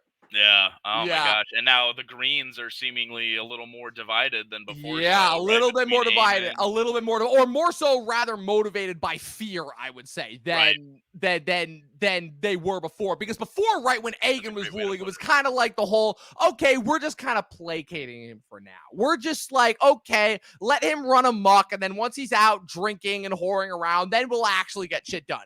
Now it's different. Aegon is burned to a crisp, barely alive. They're literally having to like peel his armor off of his skin, because there's a great detail that they capture from Fire and Blood where he was burned so badly during that battle that the metal from the armor is literally fused to his skin. Like, he's not melted getting up. underneath the skin. Yeah, which exactly. I love that they captured that from the books. friggin' detail. And they're like, we need someone to rule here. We need someone to go forth and fight where Aemon can. And Alicent is like, oh, I can do it. And I love how everybody is like, yeah, I don't know if this is gonna I love the quote from Varys Strong where it's Laris, like, Laris. Sorry, Laris. God. Please, one letter difference. One letter difference. I love how he brings up a great point where it's like, yeah, what's the point of usurping the actual female heir if we're gonna just put a woman on the throne ourselves, right? Exactly. That's gonna make us look hypocritical to the the rest of the realms, which I absolutely love that, because they kind of dug their own grave in this moment. Yeah. At least from the perspective of Alicent, who I'm so glad that we were in her head for most of that scene. Yes. Especially when it's like zooming in and the rest of the meeting is kind of going on without her. I just thought, and I mean, brilliant acting as always. Like, I mean, they gotta have another Emmy nomination, right? I mean, there's no way she doesn't. Well, the ridiculous thing is that despite the overwhelming success of the first season of House of the Dragon, none of the actors got nominated. None of them. Patty Considine, Matt Smith, Emma D'Arcy, Olivia Cook, none of them got nominated for season 1. I thought Emma D'Arcy did. No. Nope. Oh, No, she okay. didn't. I nominated her for my awards. She was not nominated for an Emmy. Maybe that's what I'm thinking. That's probably what it was. Yeah, the Talking TVs once again outstripping and outpacing the Emmys at every turn. What can I say, Dom? You just got the better content. I have the best nominations. What can I say? No, it's so no, but I'm so glad that you brought that up because that was probably, even though the Greens do not have as much screen time in this episode as they normally have in the past 4 episodes, I feel like the past 4 episodes have had a really good balance between the blacks and the Greens. Kind of a little bit more emphasis on the Greens than I would have thought. But what's so interesting is this is a black heavy episode, right? But even with the Greens, with their limited screen time, I love the 2 things. One, how Allison, even despite still kind of running things now that Otto's out of the picture for the most part, like she's still being outstripped by men at every chance she's getting. And she's realizing now, like, oh, like these are the fallacies of our side. And the minute that Aemon steps up and takes control, it's automatic. You can feel the power shift in the room. See, this is the thing that I love so much about Game of Thrones. This Game of Thrones was so amazing at handling these transitions of like these higher ups, right? These elites of elites of elites, but still making them feel so human. And oh man, the minute that Aemon takes that seat, you can tell like, oh, he has been waiting for this. He has been waiting for this from the minute that Ewan Mitchell was introduced in episode 8 of last season when he transitioned from like the little kid who claimed Vagar and lost his eye to now he's like an adult. It's like, oh, he's been waiting for this for a long time. I love the visualization in every single one of these because it feels like, and even in the first season, right? Like that very first episode, you know, with Corley sitting across from Viserys, right? Like it feels like anytime someone is opposing the active king or regent or whoever is kind of holding the center of power at that time, they're always sitting directly across from them at the table. And in in this scene, right, there is no one at the throne, and then Aemon just ends up walking. I mean, I just love how they they capture that, right? And you literally, like you said, you literally feel the shift as it happens, like in the room. And even better, the scene with Helena too. Also, when like Helena's only seen in like a couple episodes, like, we haven't seen her really since episode 2, and Helena's she's just had there. a couple lines this season. I don't even know if that's actually her in the scene or if Aemon's just hallucinating. I mean, Aemon hasn't been hallucinating like Daemon is. We'll get to that in a little bit, but she's just like, was the price worth it? He doesn't say anything, but we all know in his mind. It's like, again, and we even saw that like the preview for next episode too, when you see him like with Aegon's charred corpse, and he's like, but I know he's not dead technically, but he's just like, in his mind, we all know he's like, he has been waiting for this to be able to pull off a move like this for a long time. Like I said, he knew exactly what he was doing last episode when he charred Aegon to a corpse, to a crisp last episode, and Aemon's gotten everything that he's wanted, honestly. Yeah, I mean, and the best part, I mean, in some way, I sympathize with Aemon. Like 100%. After seeing what he went through, what Aegon put him through as a kid, man. Yeah. Oh man, yeah. It's crazy. Like I loved what, and I mean, I love how Alicent, like, even though she's looking to, the Grand Maester, and she's looking to, Larys, and she's looking to Kristen Cole, like all these people who she thought were her allies, and seemingly in her corner, and and then they all just kind of they flip the cards so quickly. They give all their individual reasons, but she knows at the end of the day, she's like, fuck. I never had a chance. I never had a chance. And now just the strain that there seems to be between her and Aemon, it makes you wonder how much, especially now with the context of the conversation she had with Rhaenyra in episode 3. And knowing, obviously, the way in which she screwed up. I almost, when I was watching that scene originally, I almost like envisioned like her little like mental crisis when they said when the camera was like zooming in on her. I almost envisioned that as like, does she even want to keep her own kids on the throne? Now that I don't know if she's seeing too many benefits of it at this point. Right? I mean, now with the huge division in King's Landing. And she knows. Even though, like, she doesn't get confirmation, and Cole is clearly covering up for Aemon in that instance, and he claims that, like, oh, he's protecting her from Aemon. But, like, she knows that Aemon was responsible for what happened to Aegon. She knows, it's one of those, it's like the mother's intuition, what have you. Like, she absolutely knows Aegon was responsible. You even see it in the preview for next episode when she's like, at what point is enough? Like, at what point are you going to be satisfied by taking revenge for the things that were done to you as a kid? Like, at a certain point, enough has to be enough, And yeah, it's so well done. And like the argument between her and Cole at the gate is so well done too. And even also when they tie in Hugh Hammer as well, who is like pretty much independent of both the blacks and the green struggle still at this point. But even he is like, again, the effects are starting to be done, where Aemon is like, close off the gates to everybody, His like bed is being made. Yep. The bed is being made and they're sleeping in it. So that's really all that happens with the greens. The blacks. So the blacks are kind of split apart after Work's Rest. They are falling apart. Corlys is a mess. Bela and Jace are trying to hold things together. Rhaenyra has no clue what she's doing. Daemon basically outright says, yeah, I'm basically trying to conquer King's Landing in my name. And Rhaenyra can do what she wants up the late. Like, Jesus Christ. Even though the fact that, like, Rook's Rest really isn't a victory for everybody. Obviously, even though the Blacks lost a crucial ally, it really was. The Greens still lost Aegon. So, like, that's the thing I love about the Dance of the Dragons as a conflict, too, is that it really is a conflict where no side truly wins. Because everybody dies at the end. Everybody dies at the end, and the few survivors are kind of just left to pick up the pieces. And at the end of the day, they're like, was this conflict really even worth it? Was this civil war even really worth it? It's what Rhaenys said. And honestly, I feel like that's why Rhaenys being the first significant loss of this conflict is really felt so hard, because she really is the voice of reason in a way that no side really had. As hard as Alicent and Rhaenyra are trying, none of them have the sage wisdom that Rhaenys had, and with her gone and completely out of the picture. Like, you can really feel the effect on both sides. And I mean, the Blacks just like, what a disaster shit they are right now. Oh, Lord. For sure. No, I mean, yeah, I mean, just like, I love how they capture, you know, just the layers within layers on both sides, right? No side, you know, Rhaenyra and Aegon, like, they're clinging to what little power they have. And it's like they, you know, ruling, and this is what I just love about the Game of Thrones universe as a whole. It's just like power really kind of is an illusion so many times. Like, it's really just a game of balancing favors and just really just trying to keep everyone happy in your corner. And then when they aren't, you really feel the effects of it.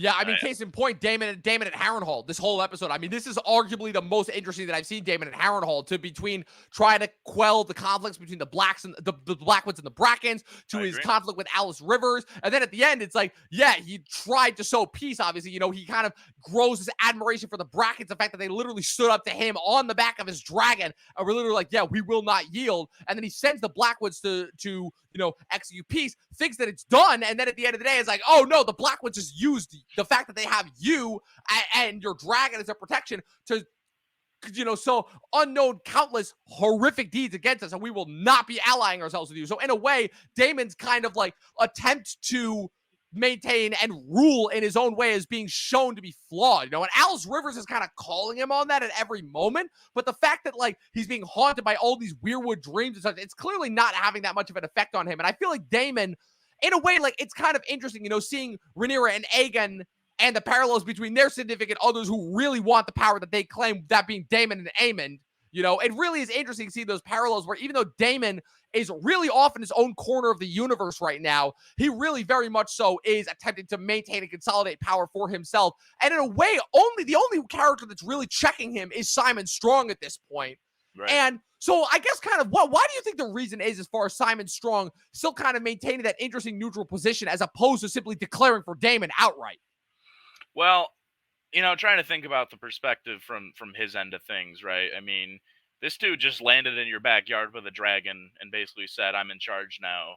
And I mean, yeah, I mean, I feel like if Simon had any hostile intentions, he would have done something like poison Daemon in his sleep or something, or had someone cut his throat. I mean, like, didn't seem like he was too well guarded there, right? I mean, the like he says it himself, the staff and the maintenance of the castle is very limiting, right? Yes. Like, you know, there's not a whole lot to protect Daemon when he is kind of incapacitated, as we see, you know, and between the visions he's having, you almost make you wonder if Simon knows more than he's letting on, right? Or if he's colluding with, you know, Alice Rivers, right? Right. Is there some room for conflict there to try and manipulate Daemon, or to purposely, you know, get him feeling the way he's been feeling, right? Have all these crazy visions that are going to mess with his mind. And, you know, is that going to lead to him taking drastic or, you know, impulsive actions that might hurt his cause, you know? Right.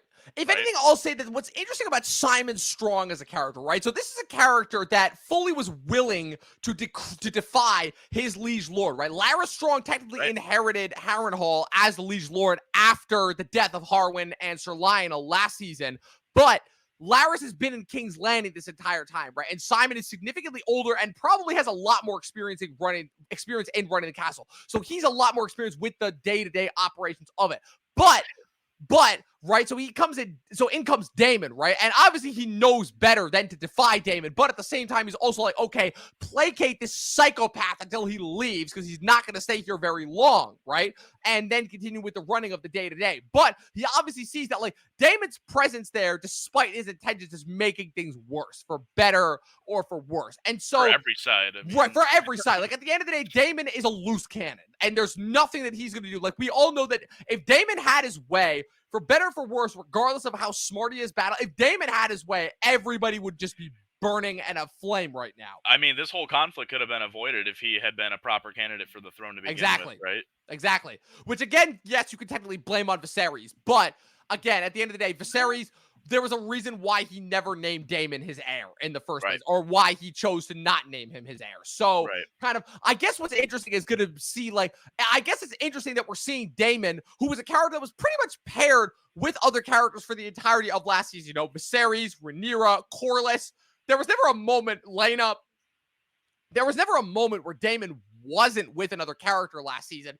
And so seeing him kind of on his own and being forced to reckon with the consequences of his actions is very interesting, and it's going to be interesting going forward, especially when you have two characters that are kind of checking him at every turn, both from the practical and from the supernatural, with Simon Strong and Alice Rivers. So I really, really am digging this Daemon Harrenhal arc, especially once you see the effects that it has on the greater overall thing. So now, real quick, Corlys and Baela. That scene, oh man, like, so famously, I like how they changed this too, because in the books, it's Jacaerys that offers Corlys the position of hand after Rhaenys' death, and now you have Baela instead, which I think is a smarter choice and makes more sense. The fact that Corlys is just broken at this point, Naturally, literally, like, he literally years, he suffered a grievous wound, almost died, woke up, found out his brother was dead, his daughter is dead, his son he presumes is dead, so there go all of his heirs. So all he has is his wife and his granddaughters. Now he's declared for Rhaenyra, a side that he didn't even really want to declare for and only did because his wife urged him to. Now his wife is dead, so, like, and let's face it, he knows deep down that probably his grandchildren really probably are not his grandchildren, at least with Rhaenyra. Yeah. Right, at least through Rhaenyra, definitely. No, he knew. There's no shot. Like, he's got to know. He was only declaring Jacaerys and Lucerys as being legitimate for his honor and friendship with Viserys. That was the only reason why. But he knows. He knows in his heart of hearts that Lucerys and Jacaerys and Joffrey have no relation to him at all. Let's be very clear. Corlys is not an idiot, at the least. Yeah. What I did like about the books is that there's the ambiguity of things where, like, you don't know because the Valerians... But here's the one problem, and I hate to make it about this. The reason why you never have that suspicion is because the Valerians are white in the book.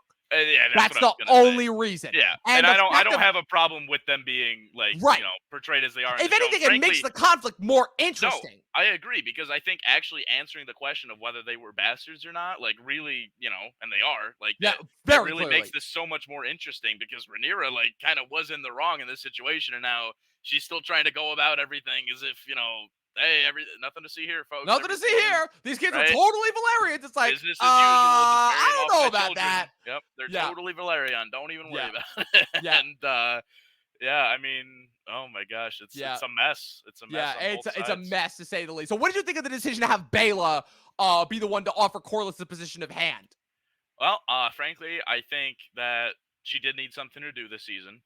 So I'm not gonna lie, she hasn't done much. Although remember, she came this close. She came this close to finishing off Cole and Gwaine before they had a chance to march on Rook's Rest. So that's more than we saw in the book. I'll give it that.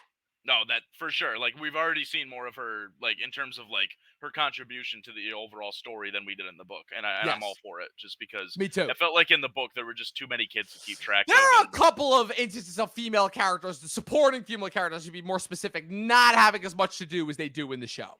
For sure. And I love that they did make that change, because, like, what I do like about, like, obviously this whole conflict is centered around, like, the sexism of the world, and that we're not ready for a woman to be queen and all that, but, like, you got to take the power dynamics of having dragons, right? That completely tips the scale in terms of, who has power, right? Yes. And I feel like dragons really are the answer to everything in terms of, like look at how Daemon uses his this episode, right? Mm-hmm. Like, for just purely for intimidation. But anyway, sorry, I sidetracked. Getting back to Corlys and Baela, I thought that was a great scene between them, and especially because like you never really saw him interact with his grandchildren much, It's right? true. Like, It's really true because here's the problem. By the time Reyna and Bela are grown up in the first season, right?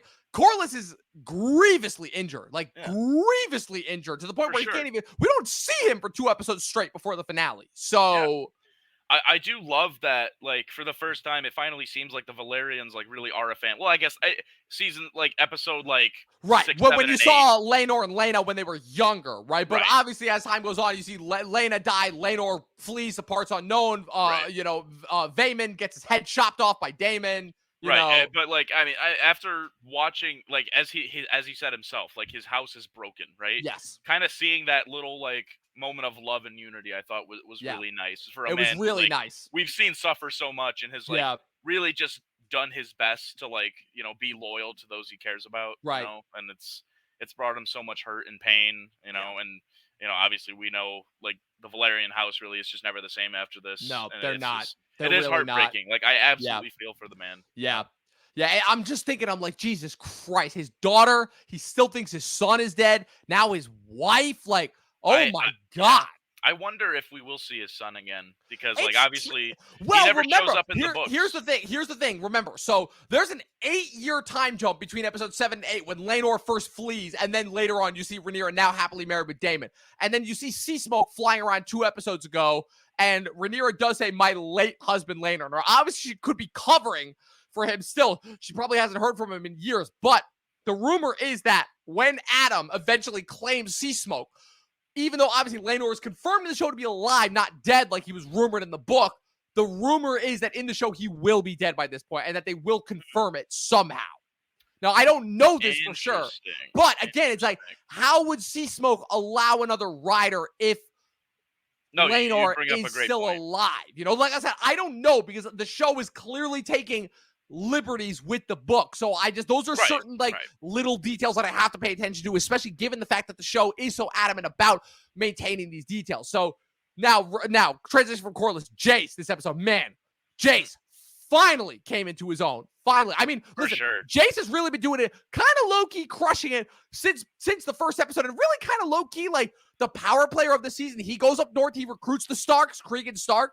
He flies to the Twins this episode. He gets their alliance, making some promises that he's definitely not going to be able to keep. We saw a little bit of adult Vermax. Jace is kind of coming to his own. It really sucks knowing what his fate is, considering that Jace is kind of showing that he's like made to rule, and he can like really do. And I will say, they're not having him take as much of an active role in the show as he did in the books. Like in the books, like after the death of Lucerys and Rhaenyra is like bent beyond grief, Jace is the one that's pretty much running things, right? He's the one that offers Corlys a position of hand. He's the one that executes the sowing of the seeds, and I'm glad that they kept that for the end of the episode. But man, Jacaerys Valerian, a character who like kind of really was just a pretty face, finally coming into his own, you know, showing that he like trying to prove his mother right, trying to prove he's like, yeah, like we are. And the other interesting thing to do about Jacaerys that I love is that since Jacaerys is Rhaenyra's firstborn, not Daemon's son, he's kind of the only, and now with Lucerys dead, he's kind of the only character that really like doesn't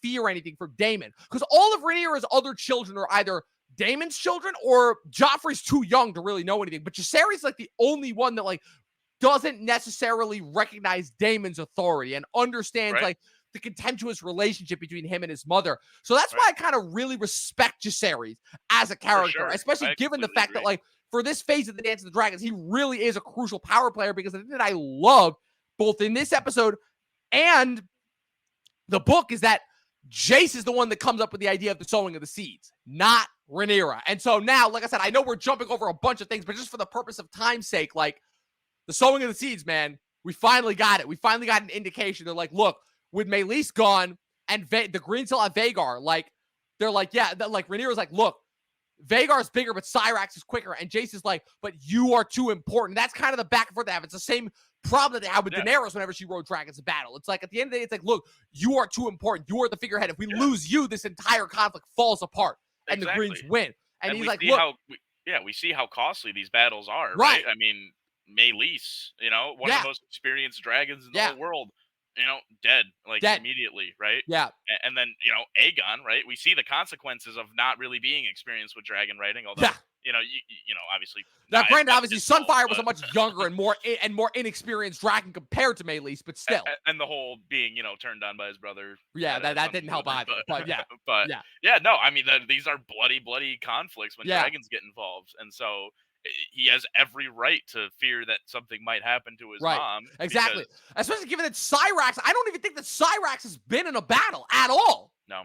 So Cyrax essentially would, especially if Cyrax went up against Vagar, it would be the same thing as what happened with Sunfire. It would get burned to a crisp. So Jacaerys, the fact that he's like, listen, we have multiple dragons on our side that not only can match Vagar in size, but also experience. So, like, we have Vermithor and Silverwing, two of the oldest and most experienced dragons. Like, the Greens only have Dreamfire now that Sunfire is gone, and with Helena as the rider of Dreamfire, but she's basically useless after what happened with Blood and Sheets. Like, we need to do something about this. We have these two dragons. Let's use them. And Rhaenyra's like, okay, but like, who do we have to ride them? And it's like, what if we found some riders that aren't necessarily in our bloodline? We know that we have like other people who have Targaryen blood. And so I'm like, oh man, like, I don't know about you, Eli, but like, the Sowing of the Seed, just for me as a book reader, the Sowing of the Seed is one of the most interesting and fascinating events of the entire Dance of the Dragons, let alone the entire Game of Thrones conflict, where you essentially have, I don't even know how to describe it. Essentially what you have is a total drama island conflict where you have all of these people just coming together. You laugh, but listen, that's what it's like. That's a great way to put it. No, right, I like agree. you have all of these people just coming together, just be like, listen, come try to tame these dragons. Go at it. We can't promise that you'll come out alive. In fact, there's almost 100% guarantee that you won't. But if you do, you will have lands, you will have titles, and you'll have a dragon to ride. And as we see, like, the only dragon scene that we get in this episode is Hugh. We don't get Ulf and we don't get Adam. But I mean, and also with the coming next week, like, we see Vermithor, we see Silverwing. I'm like, oh man, like, we're getting ready for war. Things are heating. Yeah, and I love that. And I love that the Sowing of the Seed is such an important event that they're going to spread it out across 3 episodes, because there's no way they're going to do it in 1 episode. No shot. No, they're doing a disservice if they do. And Yeah. I mean, we can see how far they've been building up to it, right? Yeah. I mean, we've Yeah, already they've been had doing a good job with it. I'm really happy with how they've been doing it the, this season. The scene that we get in this episode with Mr.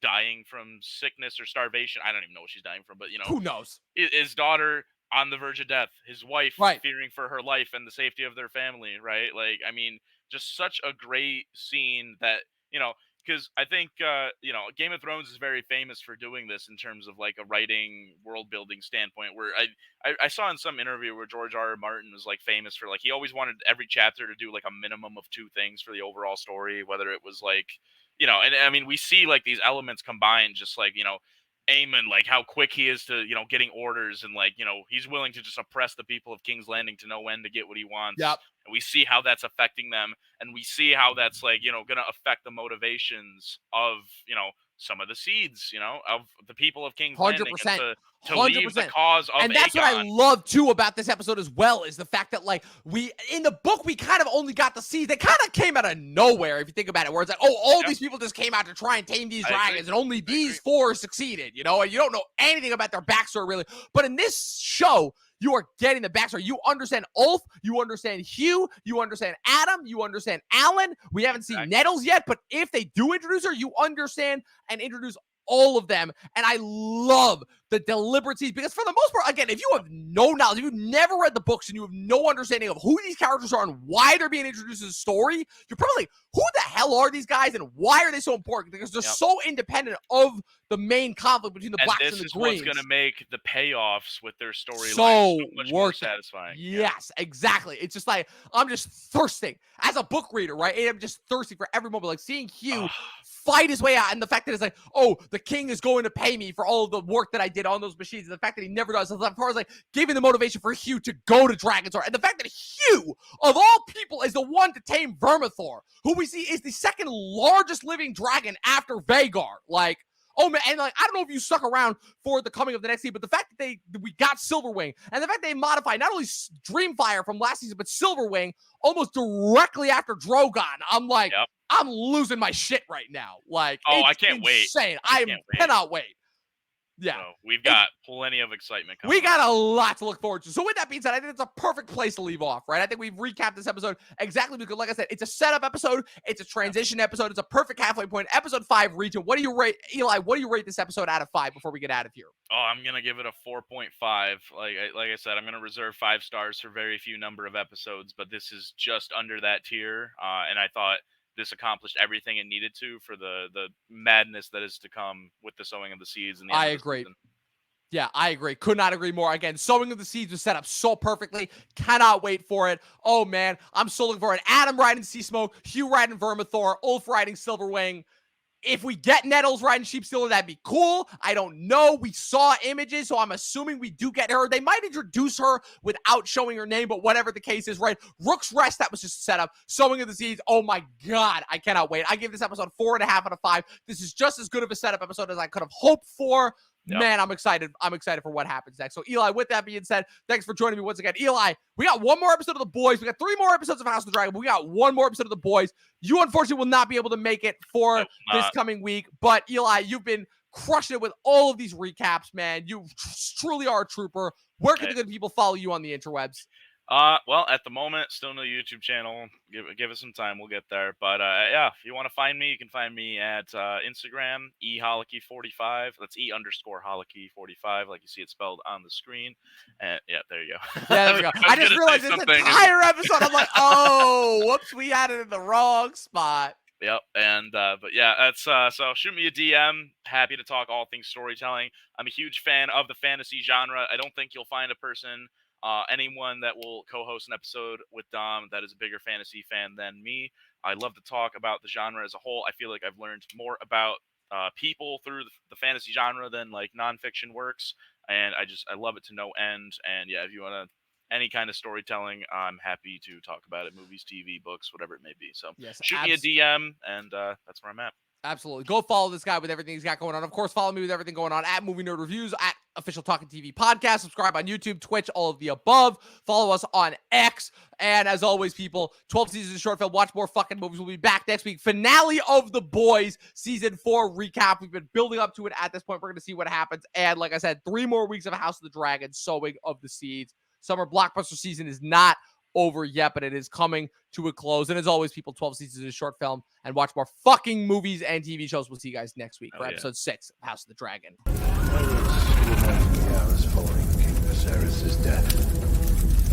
My brother was a slave to his omens and portents. Anything to make his feckless reign appear to have purpose. What are we going to do about it? Did you really think that you could just fly about the realm trying to steal my brother's throne?